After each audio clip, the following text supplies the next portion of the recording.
Well, hello everybody and welcome back to the channel, friends. Good news. It's time for two things, sugary cereal and some Saturday morning React-TOONS. This time featuring Robotech, episode 78, Ghost Town. Friends, speaking of ghost towns and things that could potentially scare you, but I'll tell you this, we're getting close to the end of the series of Robotech. I cannot believe we are in the home stretch. So each and every one of these adventures, whether they be from our freedom fighters or Robotech as a whole, need to be held with precious value because there's only a few of them left. Friends, if you could do me a favor, hit that like button, smash that subscribe, ring that bell for notifications. It greatly helps out a small channel and it allows me to alert you next time it's time for some Saturday morning React-TOONS or any of our sci-fi fare. And of course, if there's anything that we do that you would like early or in its full-length format, the link to our Patreon is in the description. And if you're not a fan of Patreon, consider YouTube memberships. You'll get all of our episodes at least a day early. But my dear friends, all that is then and this is now, and now it's time for some Saturday morning React-TOONS featuring Robotech, episode 78, Ghost Town. Prepare to engage maximum warp reaction. And away we go!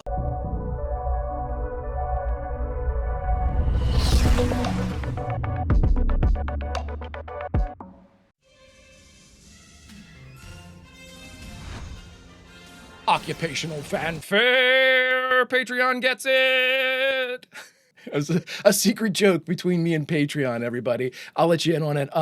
It's very early in the morning when I'm recording this, and let's just say this. Somebody from my work environment decided to send an actionable email my way, thinking that would get them off the hook, and it was too early for me to respond, but I saw it pop up, and I responded immediately, thus throwing the ball back in their court. It gives me glee, everybody. It's the simple things. Also, more on that in the thought section. I found my old cyclone my buddy got me. All right, just a few left, friends. Let's see what they have for us. And watchful eyes observe as Scott, Rand, and Annie scout the desolate landscape. Okay, so we're in like the North American West, right? Why don't you stop playing soldier for a while and try to enjoy it? Yeah, loosen up a little, Scott. I'm not here for pleasure. There's no time for vacation as long as the Invid are still on Earth. He's trying to keep everyone alive, guys, so. Looked like it was bombed. Huh? It was, in the invasion of the Robotech Masters. The survivors of that war are still out here in the desert somewhere. Like cowboys in the movies? That's right. And they've built their towns in bomb craters. Oh, that's crazy. Protection from desert sandstorms. You have to admire these people a lot for their ingenuity. That's a great idea. What now? Should we move on? I don't like this. Huh? I love how Scott was like heard that. I mean, come on, everyone. That's one of my pet peeves with this leg of Robotech, the instantaneous ambush. She seems perfectly at ease, as though she were one of us, and yet there's something very mysterious about this girl we call Marlene. Her mission to spy on the rebels has turned into a voyage of discovery as she begins to enjoy the human lifestyle. Cool. I mean, verification of what we were thinking. Marlene, we must know where that farm is, and you are the only one who can lead us to it. Huh? That's asking too much of her, Lancer. You know, if she gets too close to the Invid, the pain will become unbearable for her. She doesn't have to go right up to it. We could just point us in the direction. You can't arrest us without charges. Oh, is that so? I'm the law around here, and I'll tell you what's legal. Understand? He's got a big gun, Scott. You renegade soldiers try to take over everything. Everything. Are you still hearing any of those Invid sounds? No, not now. Then we're moving away from them then. Tell me, how much do you remember about the day you were born, Lancer? Not very much. Right there, stranger. One false move and I'll make a lead mine out of your innards. Jesus. Well, if you have to know, we're newlywed honeymooners. Well, See him change his accent? you folks might not know it, but there's an outlaw gang operating in these parts, and you're lucky you didn't get your car and everything else stole from you. Everything. Me and my little bride appreciate your being so neighborly as to warn us like that. Follow her. Like at.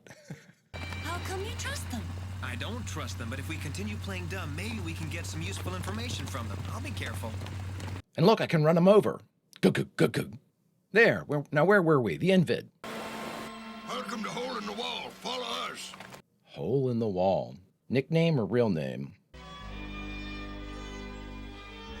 A battle fortress. Really? Well, what do you know about that? Super-dimensional fortress, all right. What? The SDF-3 was Admiral Rick Hunter's command. Did you know him? That's something we don't talk about around here, Sonny. SDF-3? Hey! Don't pay no attention to him. Gabby hasn't spoken a word to anybody since he came here. But let's don't waste no time talking about him. Y'all come on in here. Are these original crew from the SD? Oh, this is insane. I love this. You're looking at the best stocks trading post in the whole West, Sonny. This is how we handle troublemakers. Meanwhile, on the other end of the hospitality spectrum, My orders are to locate and destroy the Invid reflex point, but I need... All right, that's enough. You're just wasting your breath, son, if you expect me to believe such a stupid cock and bull story. well, what's the alternative story? Better come. Rustlers got their motorcycle, Sheriff. What? Much obliged, Sheriff. We never would have gotten away with them if you hadn't locked the owners up in jail. Saddle up a pair of fast horses. Come on, Red, let's go. Giddy up. Oh, now we'll let you out. Now we believe you. I guess it wouldn't be considered good taste to ask you where you got them. Why should you care where we got them? Everything we got here is for sale as long as the customer don't ask too many questions. You understand? Absolutely no questions coming this way. Why aren't you fighting the Invid? We had our fill of fighting, and after the Robotech Masters War, when General Leonard and his boys got themselves killed, we all come back to Earth. That's fine, man. How can you sleep at night knowing you're nothing but a bunch of cowardly traitors and deserters? They're not hurting people. Wonder where they stole them from. I take it back. Oh, the sheriff didn't even bother to send a posse after us. Keep that talk down, Shorty. We got company. They might want to buy them motorcycles. Yeah, we'll take them. Hey, Frank, I told you not to call me Shorty. Well, we gotta call you something. We'd call you by your real name if you could remember what it was, Shorty. And so the other guy there hasn't said a word since he's... Gabby ain't too fond of Shorty. Ain't that right, Gabby? Gabby doesn't speak. Well, I'll be hornswoggled. He's offering to share it with you. Oh, that's very kind of you. Thank you. Well, now, don't that beat all? His ship got shot down while trying to rejoin Admiral Hunter. Oh. Did he get a wound? Did he get a head wound? And he's gotta be crazier than a bed bug. This is a very interesting setup. Everything about this episode's really cool. Really well thought out. Thank you. Frank, you old coot, you gonna play or not? He keeps offering Marlene stuff. I wonder if he's a simul agent. Yeah, Gabby keeps turning it on like maybe he's expecting a message from somebody. You say you still get messages from Admiral Hunter? What do they say? God, I'd love to see... Man, I know they can't, but an old Rick... Oh, that'd be so cool. I mean, technically, he's not that old. It's been 20 years, right? What's going on here? You mean she can hear him? Get him, boys. I reckon these two to be Invid spies. You're Get him? If she ain't an Invid, how come she hears their signals? big deal. Her sense of hearing is just a bit more sensitive than ours. That's because we're human and she's an Invid. Oh, my God. Okay. You can see for yourselves the agonizing pain their broadcast signals are putting her through. Well, Gabby's gonna come in. I can prove we aren't aliens. Come here, Marlene. He's kissing her. That ain't all. She's kissing him back. They ain't aliens. Does that mean you'll help us? What possible help could we be? We're just a bunch of old sons of trouble. Uh-oh.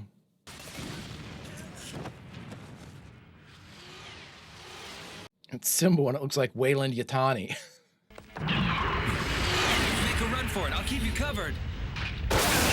Woo! Leave it. Whatever it isn't worth risking your life for. What is it? It's your battle armor. Oh. That you, Lancer? Over here! We've been looking all over for you! Dude, get down here. We ain't soldiers any longer, and we don't take orders from the likes of you or anyone else. So if you want to attack the invids, you'll just have to do it on your own. You're all traitors. Scott, you're just wasting your time. Yeah. What's that? A working transceiver? Earth calling Admiral Hunter. Come in, Admiral Hunter. Oh my God. The transmitter doesn't work, just the receiver. It what? They can only hear. We receive you, Combase. Can you hear me? Come in, Combase. Come in, Combase. This is Earth calling Admiral Hunter. Over. They can't hear that. Admiral Hunter is planning a major offensive, and he calls upon all surviving forces to help destroy any military objectives. Rick Hunter just won't give up. He's calling on all military assets, guys. Hey, where's he going? Oh, let him go. He couldn't help anyway. Rand, how the hell do you know that, dude? At the wheel, clad in battle armor, a single soldier confronts the deadly enemy with calm, grim determination. In the face of certain death, he drives on, ignoring the danger. Oh, man. His courageous attempt proved unsuccessful. Jesus. Hi, Dad. Like father, like son. So here I am in the Army now, and I just hope you'll be as proud of me as I am of you. That was his son. Poor Gabby. Now he'll never get to see him. That looked like the same guy that was on the comm thing. I'm gonna finish the job he started. You can't do it alone. Don't try to stop Major. Well, then let's all do it. Survivors of the 1st Division attack wave, please respond. We need your help. He looks desperately. familiar. We are prepared. Yep, that's his son. SDF-4 calling Earth.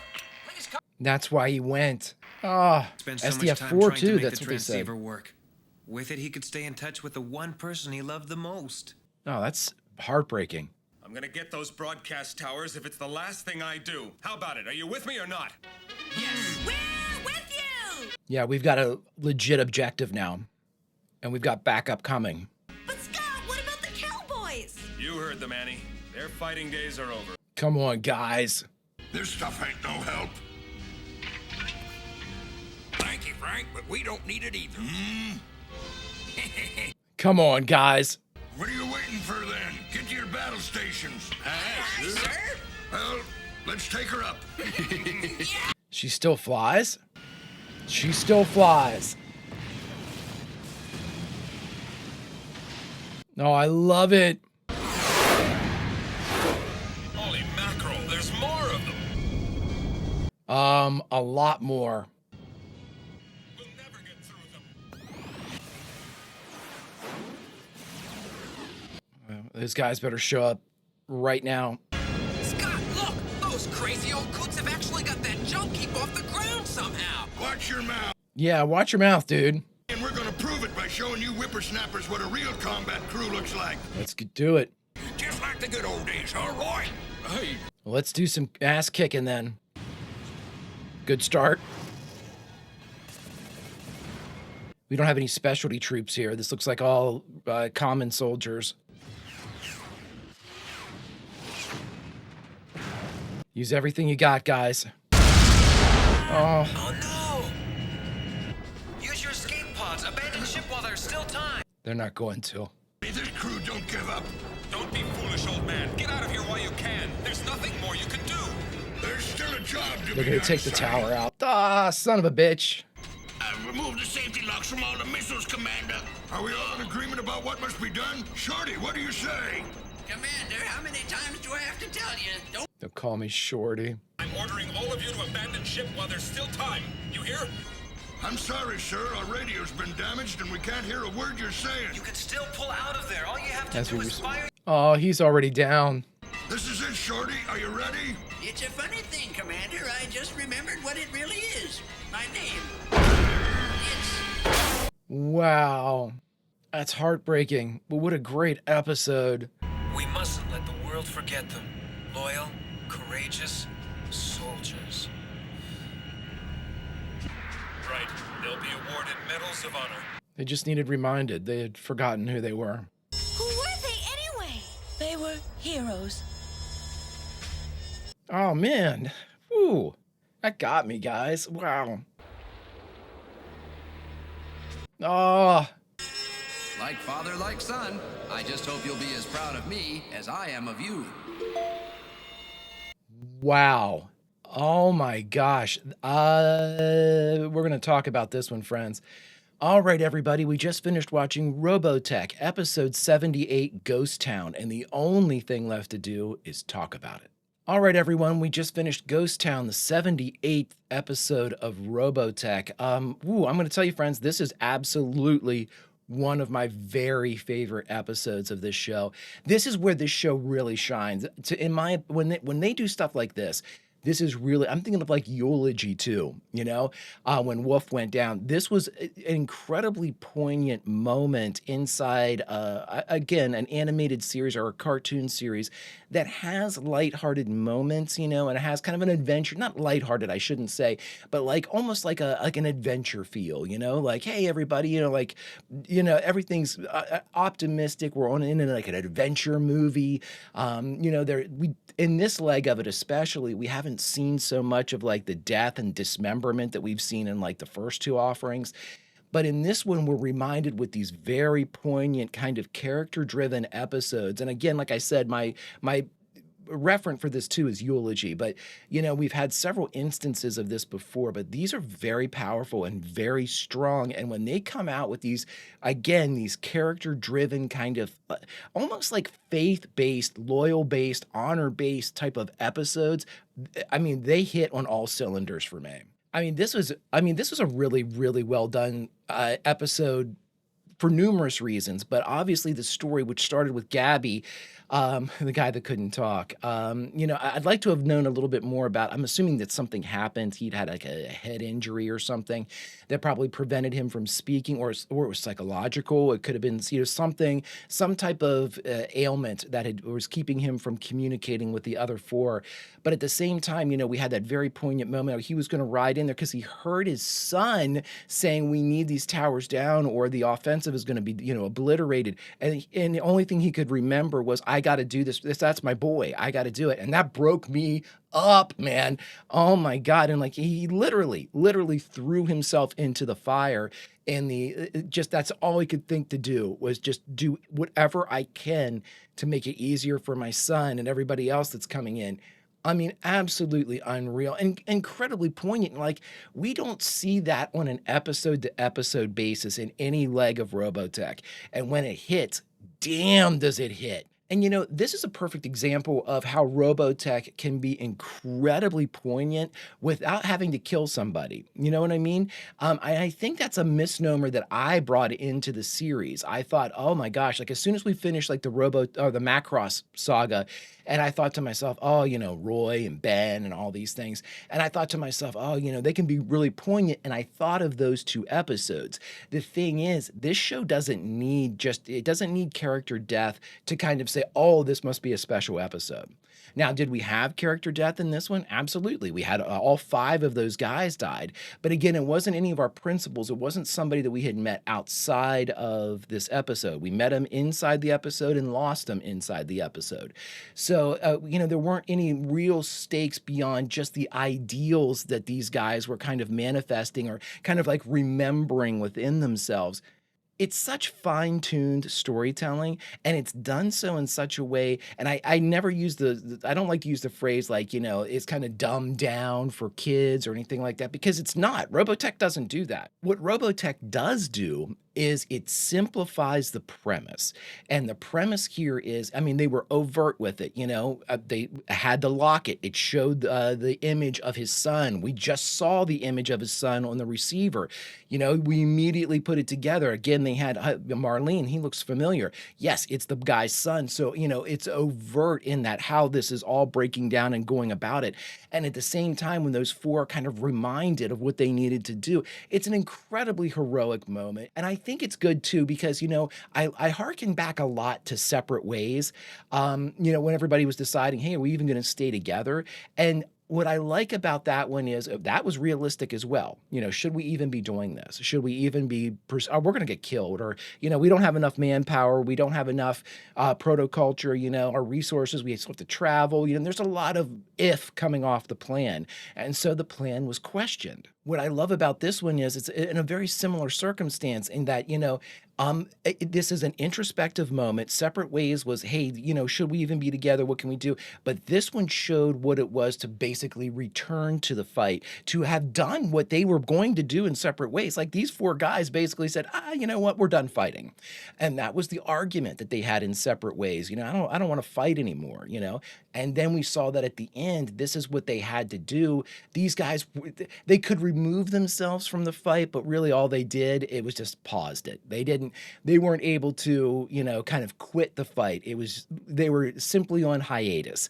And when they got back to do their thing, they went out like champs. And I thought it was such a cool way to do it. They were comical figures, Shorty was everybody was kind of drawn that way, with the kind of like the larger mouths and the bigger eyes to make them more kind of comedic. But, what a Space Battleship Yamato taught me was don't take those characters for granted, because the Doc in Space Battleship Yamato was incredibly cool. He started off as a comedic element, and his story arc, if you haven't seen it, I will not ruin it, was fantastic. One of my favorites in an incredible series.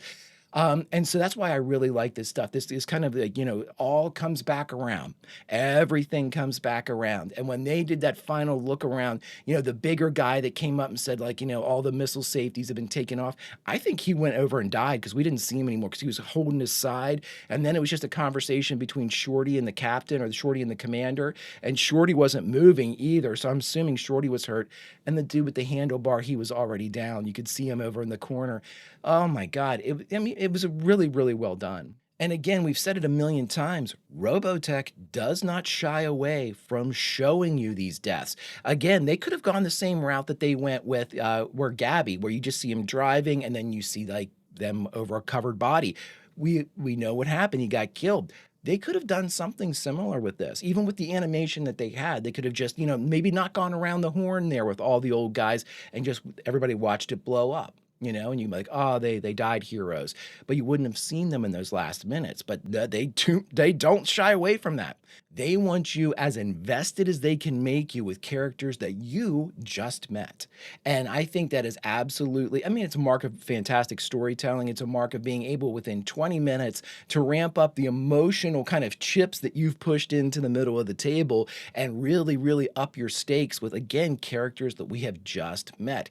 Everything about this episode really spoke to me as almost like a reality base, like a kind of a touch point to come back and make sure everybody's aware that, Robotech is rooted at its core. It wants to be as realistic as it can be. And when they were going around and saying, oh, those were the craters that were left over by the ordnance that was dropped during the Robotech Masters War, and that the towns were being built inside them to protect them from the elements. Incredibly cool description. Again, it just kind of puts you in there. It allows you to kind of envision and use your own imagination to smooth the rough edges. It's great storytelling. It's stuff you would say around a campfire. And, it's just, you can picture it. Your mind's eye takes over. The theater of the mind begins to play. And when Robotech is at its best, it's like this. It's like episode 78 in Ghost Town. It hits on all cylinders. It tells its story. It gives its action. It advances the plot and the narrative, gives us a ton of information, and really sets the stakes for the audience. And now, friends, before we go, what I thought I would share is I was able to go through my old toys, and I knew I still kept it because it was so cool. A long time ago, my buddy got me a Cyclone motorcycle, and you can see that the original Cyclone, and inside one of these struts, you can see the original color. I'm not sure that's coming through real well. There it is. A little bit, right? It's green, and my green screen's taking away some of it. But it's that kind of pale green color that a lot of their armor's made out of. Most of the color of their armor, that was the uniform color. And when my buddy got it for me, we used it for our G.I. Joes and like all the games that we would play with G.I. Joes and stuff like that. And, it's got rubber wheels and everything. They're all, it's very, they're 40 years old now, so they're not as spongy as they used to be. But the good thing about it is my buddy bought all of our friends that we played with these Cyclones for, I forget what it was for, but he came forward and gave them each one of us, and he painted them. And so that's mine. Mine was the blue one that was painted. His was red. And we had a couple of them that were the regular green color, but we rode them around and, never played Robotech with them, but used them with our G.I. Joes. So friends, I thought I would share that with you, my Robotech family. And now, friends, if you could do me a favor and hit that like button, smash that subscribe, ring that bell for notifications. It greatly helps out a small channel, and it allows me to alert you next time it's time for Robotech or any of our sci-fi fare. And of course, if there's anything that we do that you would like early or in its full-length format, the link to our Patreon is in the description. And if you're not a fan of Patreon, consider YouTube memberships. You'll get all of our episodes at least a day early. But my dear friends, all that is then, and this is now, and now it's time, unfortunately, to say goodbye from an excellent, excellent episode of Robotech. So where should we say goodbye from? Friends, this is one that lends itself to an easy farewell, and this is where you and I, it's a cowboy setting, so when better than sunset? So our 5 heroes can ride off into it as we raise a drink that's not needed, but we raise a drink to our fallen heroes on our way to Reflex Point. Until such time as we can continue and conclude Robotech, Vulcan roll, and I'll see you.